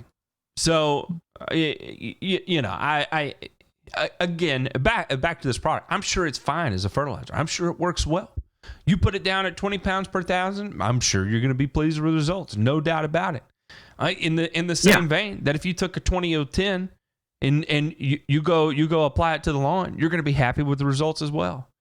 Or you take a soluble 20-0-10 and dissolve it in water and you go spray it, you'll be happy in the results as well. Or a 14-07 or whatever the case may be, because you're applying the nutrients in a certain ratio of N to K there, and that's going to elicit a certain response. And depending on, how this mineralizes into ammonium and nitrate, and then you're going to get that response from it. You can do the same thing in a conventional fertilizer form and get the same results. So, but it's all when you do it in a conventional way, there's a bit more thought process that goes into it. There's a bit more strategy. Yeah, it's strategy, and it's also the concept of it being totally scalable and predictable. Because, for example, Milorganite is like my least favorite subject, because I know somebody that literally applied Milorganite a month before our cool season in Hawaii hit. And not a lot happened in his lawn until it warmed up the next year in April or May. And then he calls me back. He says, "Ray, you got to come back to mow a lot more often, because now the lawn is growing like hell." And we traced it back to that Milorganite application that sat dormant in his lawn for almost 6 months, and only decided to release its nitrogen once the weather warmed up again. See, Ray, this is why, as an applicator, someone who does full service, like you do, and then someone who did just applications like I do, this is why we hated each other. And it's a deep, visceral hate, because my approach was never, ever to be in good standing with the guy who maintained the rest of the property. My goal was to put down as much as I possibly could in such a way that it did not detriment the grass. I didn't care if it grew 3.5 inches in a friggin' day. Now, I know you want to kick my ass for that. But Actually, for another reason, because for me, forcing that kind of growth out of the grass in such a way that they can't keep up with the mowing. Remember now, my approach to turfgrass and landscape management is on the concept of total plant health over the long term. So even for myself, I quickly learned, getting into this industry, I do no one any favors, including myself, if I overstimulate grass. Scalping happens when mowing is done. I'm doing myself no favors, because in the end, that turf is not healthy and stable, and it's going to come back to bite me in the butt. So I guess I don't think that way, because I'm always looking at long-term consequences. I'm looking at long-term consequences or delayed consequences. How's that? No, that's a great point. And I could tell you where I could end up tricking people, and people would have no idea what the hell was going on. And this is of course what I did in cool season grass was my last application of the year. And the way I'm thinking is that the other corporate lawn care companies are going to be out to do their first application before I am.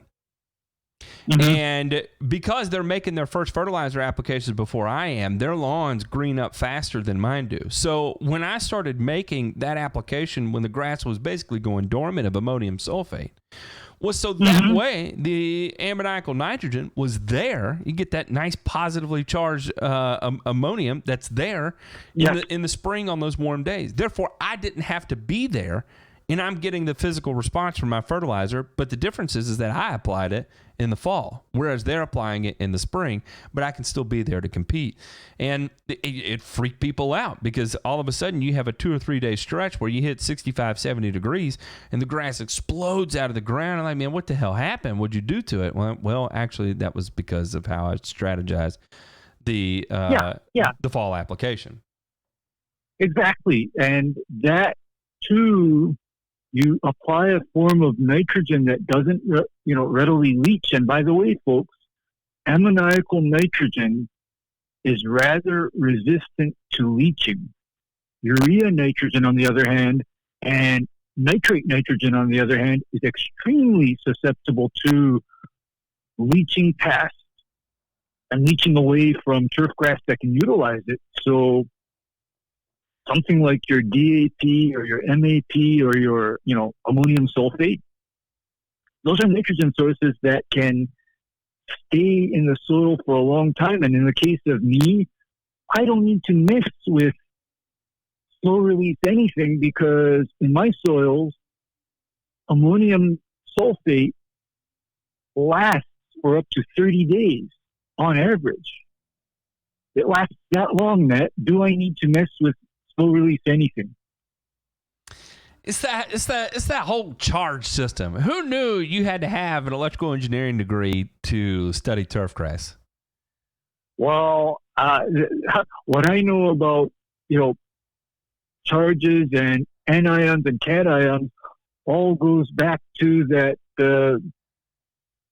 guy that was formerly the agronomist for one of the sugar plantations.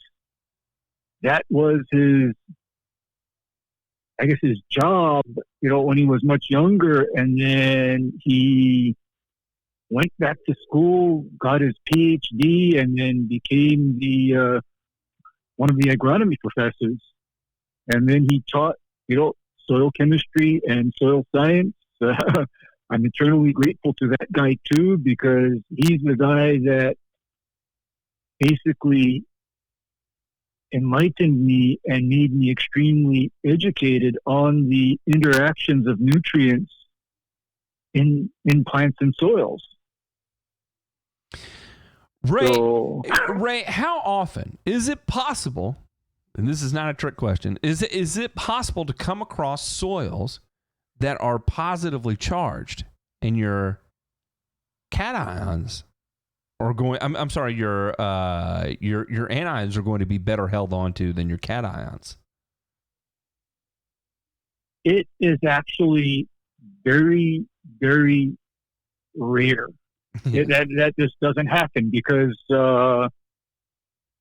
unless, of course, you're talking about your unicorn soils that have absolutely no clay in them at all. They have absolutely no clay. Then their ability to hang on to charged, elements and components is not there anymore. But those are unicorn soils. And in the case of those unicorn soils, they don't stay that way for very long, provided you get that nutrient cycling and that root cycling going by growing something on it. Because I remember being told the best way to aerate and improve soil is to do whatever you got to do to get the grass to grow in the first place. So if you've got an irrigation problem, work on that. If you've got a nutrient deficiency, work on that. If you've got soil with a pH that is deranged, you work on that. And that is how you get well-structured, workable soil. If anybody, one of the best things I ever did doing these stormwater remediation projects, where you strip everything down to bare soil, and you watch the erosion that takes place on these soils that do not have anything growing on them versus something that has very little growing onto it next to it. And you'll see, even where you have these bunch type grasses that are rooted in, all of the bare soil around that bunch type grass just erodes and moves away. But where you've got that plant, the structure within the root zone of that plant is still perfect. Yes, absolutely. And that's why like the practice in my state is any kind of area that is made bare via construction, if it's going to be bare for any length of time, the law is that area has to be seeded over with a combination of common Bermuda and ryegrass to prevent any kind of excessive erosion, be it by a wind erosion or erosion from rain. And that's a testament to how effective growing grass is at mitigating erosion and pollution. Well, Ray, I want to thank you for coming on today. I'm up against a break, and I'm going to have to run. I think we covered a lot of topics, and we covered some great topics, as a matter of fact. And again, thank you for taking the time out of your day to come on here and educate us all just a little bit further. Oh yeah. I mean, it's quite the experience being on a national radio station. I mean, who would have thunk? Who would have thunk? Who would have thunk? I mean, I had no aspirations towards doing that, by the way. Well, sometimes you just find yourself in the middle of it, and you just got to run with it.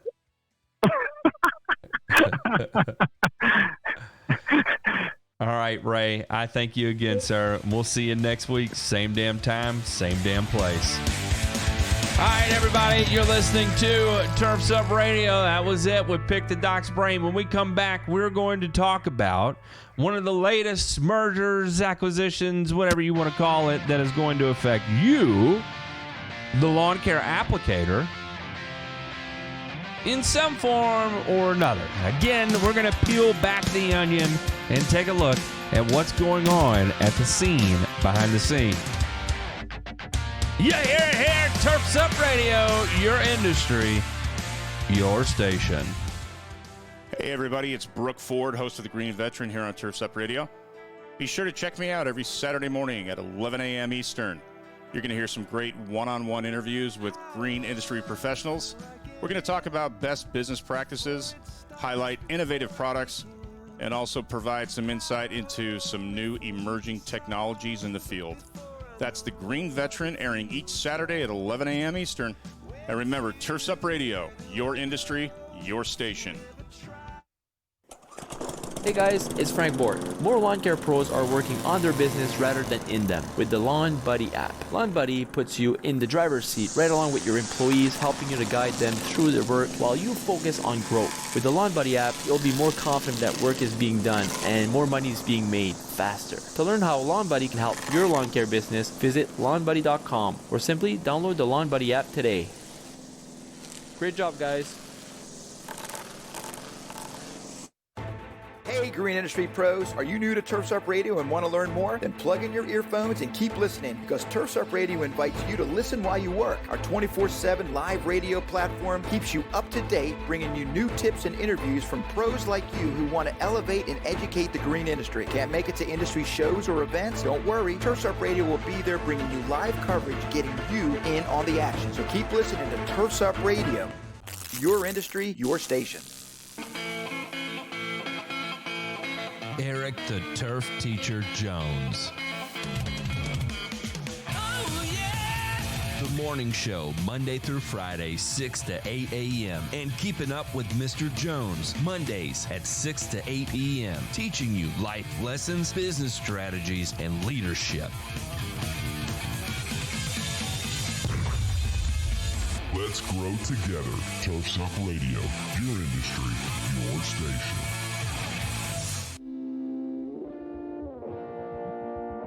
All right. Welcome back.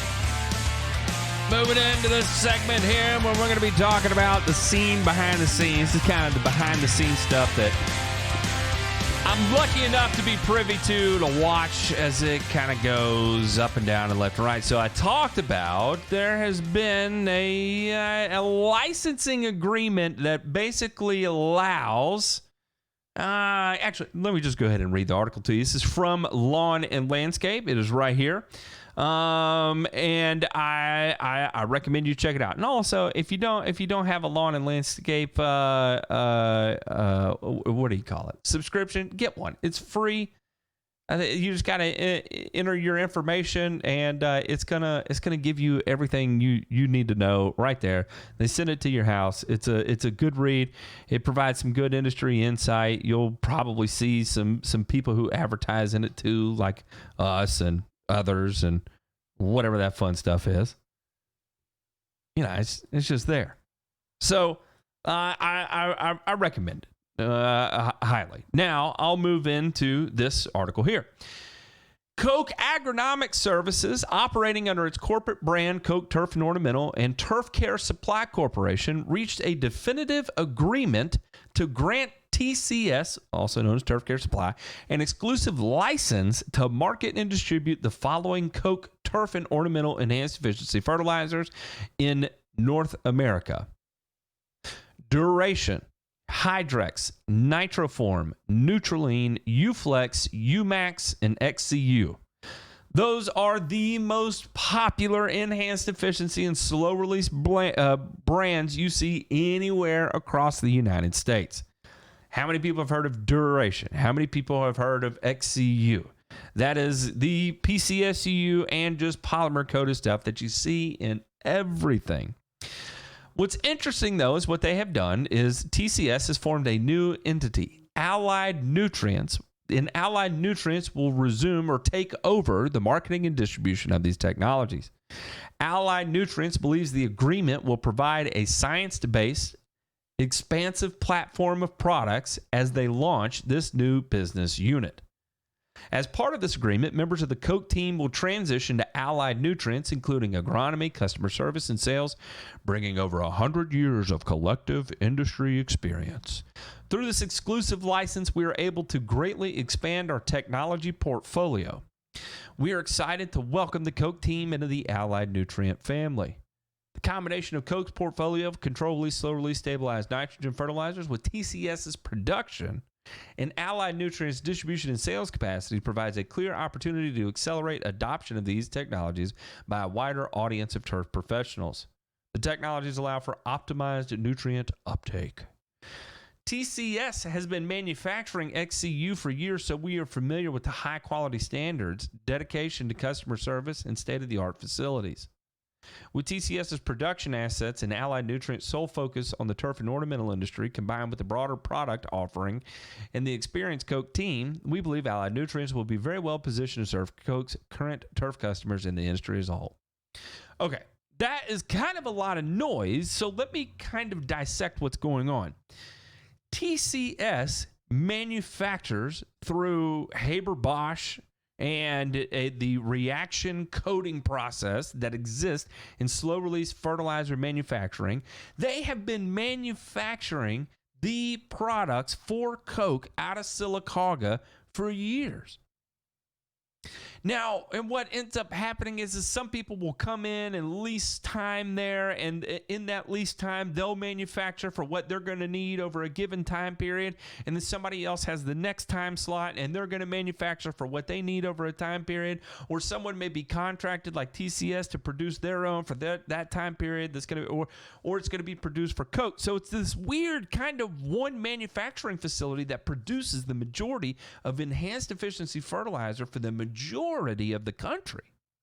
In fact, a lot of the material manufactured out of Sylacauga, Alabama is sometimes still cheaper to be moved to the West Coast to be sold in those markets.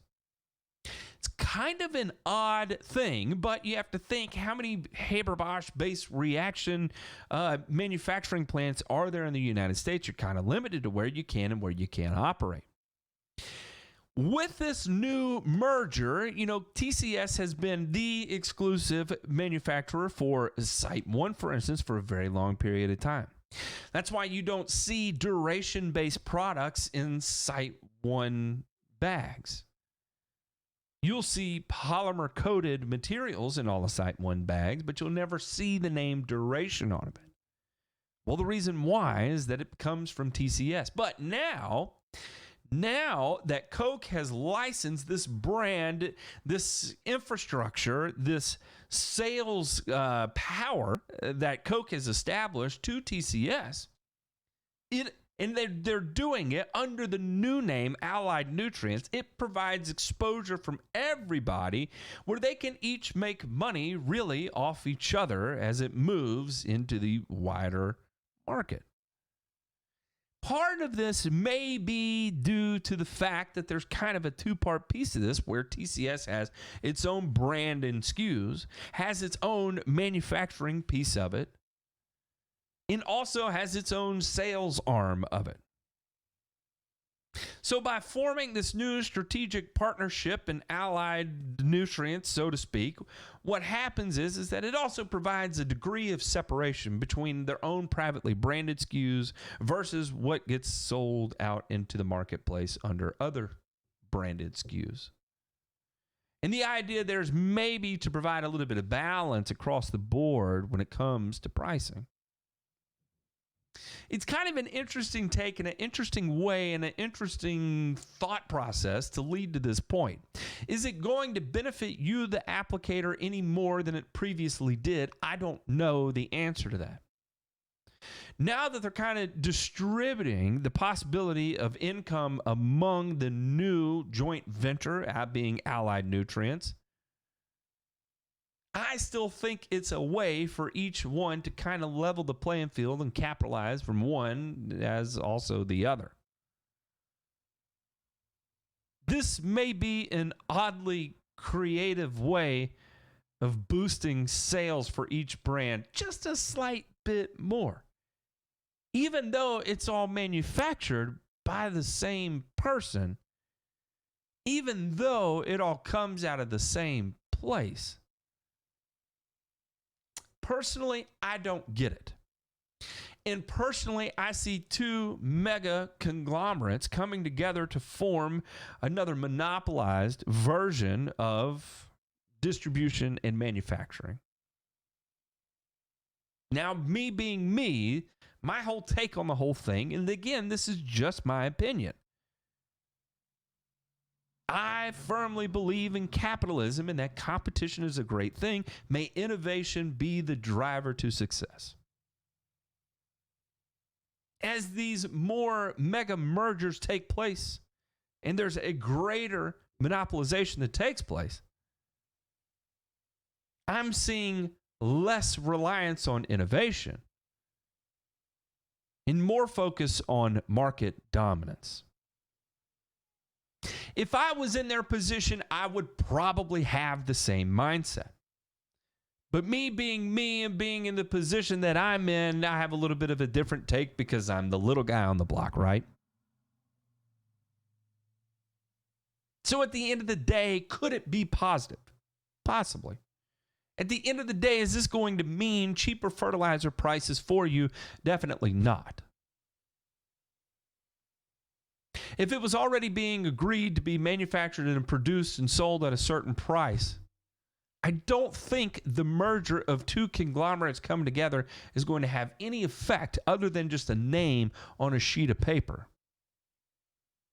Instead of sales being distributed between two different companies that are competing against one another, they've now merged to handle all the sales of the brand. As you eliminate the piece of competition, the only thing I see is more quote-unquote price fixing without actually fixing price as we move forward. I would like to know your feedback. What are your thoughts on it? What do you expect to have happen with the result of this? Am I being too simple-minded? Is my lack of business brain not allowing me to see how could this be a big benefit for the applicator? I don't know. I don't have the answers. I can just report on what I see and give you my opinion. Now, I have to say that the majority of people that are out there are using these types of things. And what's interesting is that out of that same plant, you're going to see other names that we all know and hear, like Polyon, Harrell's. So out of one service center, and Polyon was owned by Coke, and then, well, originally it was Harrell's, and then it was sold to Coke, and then it was sold back to Harrell's, and nobody's really sure what the difference between Duration and Polyon is. Other than they both are marketed with almost the exact same language and they come out of the exact same facility. Is there any difference? Did the invention or the introduction of Polyon into our market make any real difference in terms of price to performance ratios that take place? We've seen it before. Is it really going to make any change? I don't know. Perhaps the industry is becoming more and more ingrained in the idea of being the good old boy club and the last of its kind.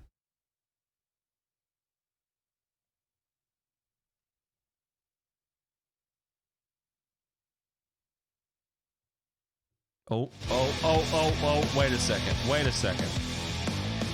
Look what the cat drug in. Meow.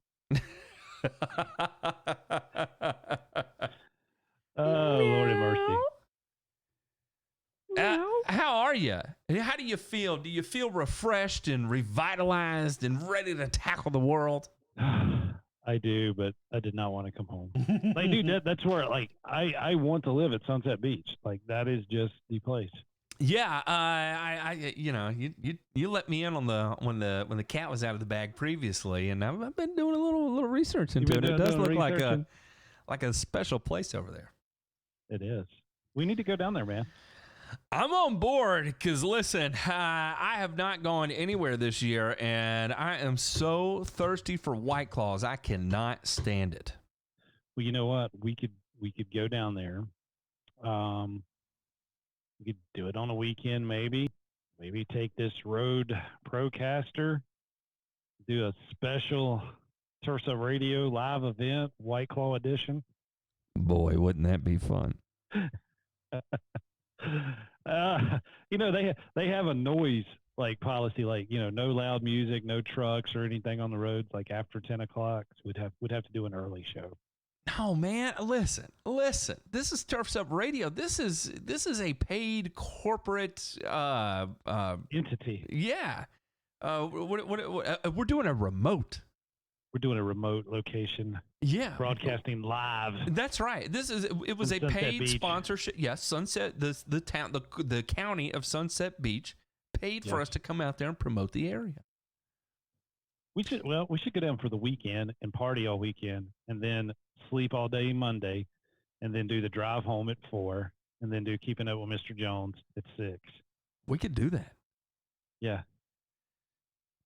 You know what I didn't realize, and this is embarrassing here. I should have Googled this a long time ago. I had no idea you were only 4 hours away from me. Yeah, I thought Winston-Salem was like 8.5 hours away. No, because you're in Knox Vegas, right? Yeah. Nevada or Tennessee? Oh, either or. It depends on the day of the week. Yeah, because we drive to Asheville a lot, and I can get to Asheville in 2 hours, 15 minutes, usually, whatever. My reserve center was like about that far away. And then I saw, I kept seeing signs for Knoxville. And then we had a lot of guys in the unit that lived in Knoxville. So we'd either cut through there and then we'd go down to, we'd go to a shooting range that was actually owned by the Tennessee National Guard that was in Alabama. I can't even remember the name of the place. Nice little shooting range. And we would go down there, but we'd have to cut through Knoxville. So, not that far, dude. Yeah, we need to go shooting. That's what we need to do. Yeah. I'm telling you. Then we'd have to leave the White Claws alone. Oh, yeah, this is true. This is true. Maybe that's how we pregame. Yeah. We pregame with a little firearm training, and then we wind down from it with a couple of 2, 3, 10, 11 White Claws.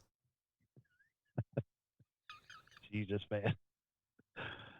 You know what? It's probably a good thing that the GIE is not happening because, like, we would just party down for how many days straight? Too many.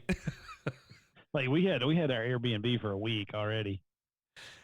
Well, I am going to transition this over to you, good sir. And what do y'all got going on for dinner tonight? That's a great question that I don't know the answer to. Hang on. Smelling it. I can't smell anything right yet. I can. There's a faint hint of something that's taking place in the room over yonder, but I'm not picking up on the details just yet. But something's happening. I see that Carbon Earth Company T-shirt. You gonna put one of those on the pallet when the tractor and trailer gets here? You dang right. Actually, I'll have to order it because I don't stock these. I use one of those services. What is this? Where did you get this? This Tier 1? You see that? Tier 1. Yeah. That's our general contract and home building business. No kidding. Tier 1 structures and sites. It's kind of like Pier 1, but it's Tier 1. No. It's Tier 1 because Tier 1 military. Yes! Tier 1 operator. That's right. Top of the line. The best of the best. 1% of the 1%. Yeah, the apex. Yes, alpha males. You're an alpha. Yeah. And don't it? It sucks being an alpha male sometimes. It really does. Well, I could think of worse things. Listen. There's a couple. And I'll tell you specifically. There's one thing in this world I promised myself a long time ago I would never complain about, and that's being tall. No, Lord, no. It is a competitive advantage that is God-given that no one can ever take away from you. Because you're like, what, 6'4"? I'm 6'4". 6'4". Mm-hmm. I'm 71 inches. Can you figure that real quick? Yeah, it's 5'11". Yeah. I tell people that. Like, Laura asked me that the other day. I don't know why she was asking me that. Oh, she was setting up, like, there's an app she downloaded on my phone, like, to keep track of, because we started walking and stuff, trying to lose some weight. And she's like, how tall are you? And I'm like, 71 inches. And she just looked up at me. She's like, what? I'm like, sorry, we're not at the military. We're not in the military no more. Because that was the first thing they asked. How tall are you? 71 inches. How much you weigh? Blah, blah, blah. So, do you report your weight in stones? 12.5 stones. No, I don't do that. That's a British thing. That's okay. Dude, I got to lose some of these stones. Yeah. You know what? Dude, I have not had a soft drink 1 week today. Hey, there you go. 1 week today. I did something I shouldn't have done. I had a Sonic Ocean water over the weekend. And I don't know why I'm on those things, but I tell you what, they're delicious. They taste like the sea in a Sprite kind of way, and I need to stay away from them. I love their cherry limeades. Oh gosh, yes, I do too. But dude, I'm trying to stay. I've had no caffeine. I have not had a cup of coffee in a week. I am like caffeine free, dude. Oh, I don't know about all that, dude. And it's like the best thing ever, man. Like it took like the first 3 days I was like grouchy, kind of like Ask Laura. She's been like super mad at me because like I've been a pest, man. Like I have been tolerant. I know I jumped all over Mom yesterday, I think too, and she called about one of my girls. It just, man, like that's like a drug. Caffeine is a drug. And I'll tell you, one of my favorite things to do is stay off for about 2-3 days and then get lit up on caffeine again, and it just go, whoa! Dude, I'm not drinking it again. I'm gonna save it for the White Claws. That's the only carbonation that I'm gonna drink. Yeah. And, low carb, low sugar. But dude, and if I can cut my salt out, like that was the best diet I ever went on. No salt, dude. I shed pounds. Really?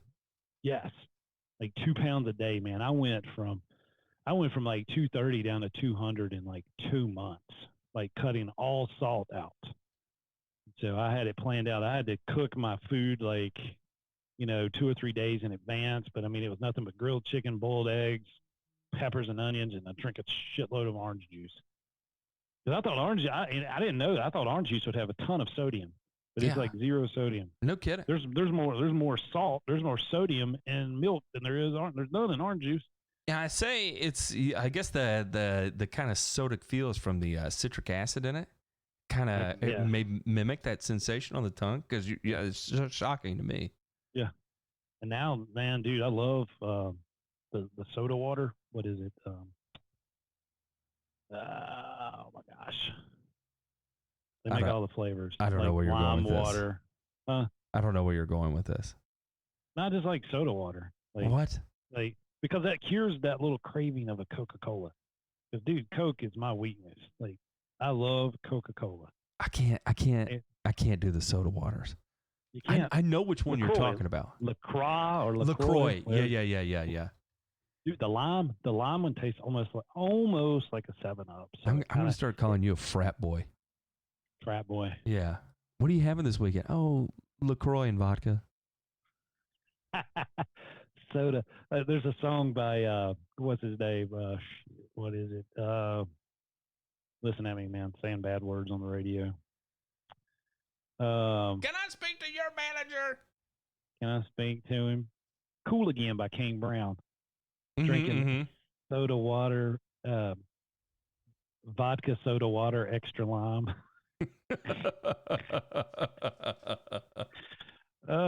Dude, I haven't been on the radio. Like, I'm not doing the morning show anymore.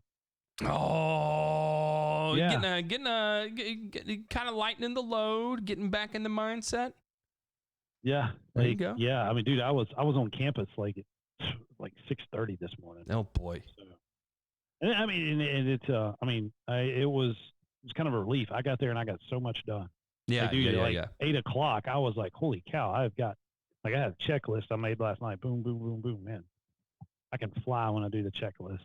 And that's when everybody, when you're able to, I like to get up real early before my kids and wife wake up. Yeah. So that way I can just grind through things. And then by the time they get up, if I get a little distracted, it's fine because I already ground through what I needed to get through. Yes, exactly. So you gotta grind through it. I had the alarm set for 4:30. I hit snooze. I got up at 5. Like I said, I was on campus at like spoiled yourself. 6:30. Yes. All right. Oh, man. Well, I'm transitioning this over to you. I'm gonna go whoop up on everybody in there. All right. And, let me make sure I am where I need to be. You let me know, bro. All right. It is go time. It's go time. Clear the halls. Take care, my brother. Class, You too, sir. Your turf teacher is getting ready to call the roll. And if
Hell yeah!